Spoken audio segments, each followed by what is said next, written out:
It was part of what I was put on this earth to do.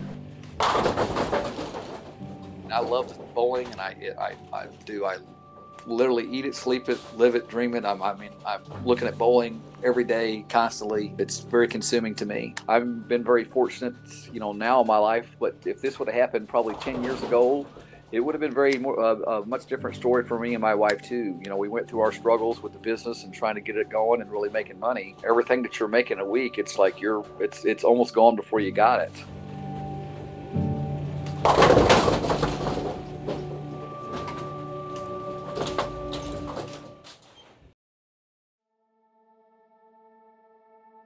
I've asked every one of these experts, what action can I take to save the most lives?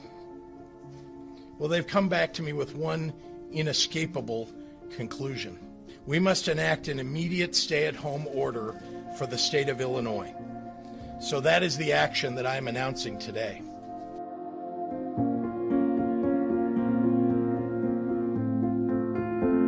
The pandemic has basically, I know of 4 centers that have closed their doors. I think any business model has to change throughout the years. They couldn't go without having people walk in their building. Introducing the American way of life on the threshold of the golden 60s.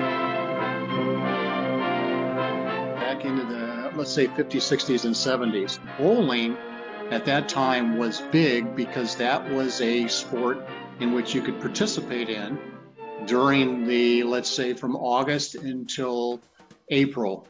Bowling was it. You start going into the Midwest, you go north of here. A lot of places where bowling was what you did. It's like once the wintertime rolls around. Bowling was so strong when I was, kind of growing up, even through the 80s, going into the early 90s. I think they just kind of expected it because it was doing so well that it was just going to continue doing that. It kind of got lost in the shuffle. The traditional league bowling was starting to disappear. The bowling centers now, their bottom line was hit because of the decline of it. So now they had to come up with ideas in which to bring people in. They would do anything they could to make it an entertainment. Anything to draw people into their business to help with the bottom line. It's not about getting in leagues so much anymore. You see a lot of the bowling facilities that have turned themselves into entertainment centers.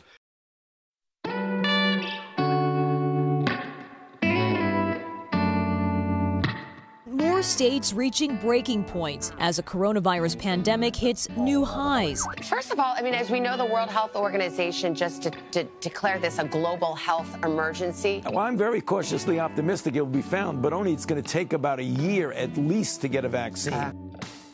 There is such a question mark of whether these people will come back to bowl.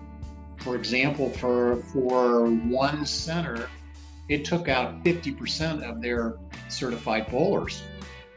They don't know if they can stay in business because if those bowlers don't come back. So it's going to have a definite effect. There's no question in my mind. What the end result is, I'm not sure at this point, and I don't think anybody's sure.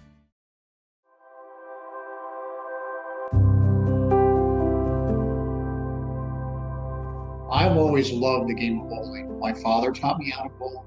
My father was a bowler. I'm one of those odd individuals that can walk into a bowling center and not bowl and just sit and watch and enjoy the sound of the ball hitting the pins. I'm just that type of guy. It's not about just doing what you can to save yourself. It's like, what can we do as a bowling community through this in order to uplift everybody and try to help everybody to get back on track and make it more prosperous.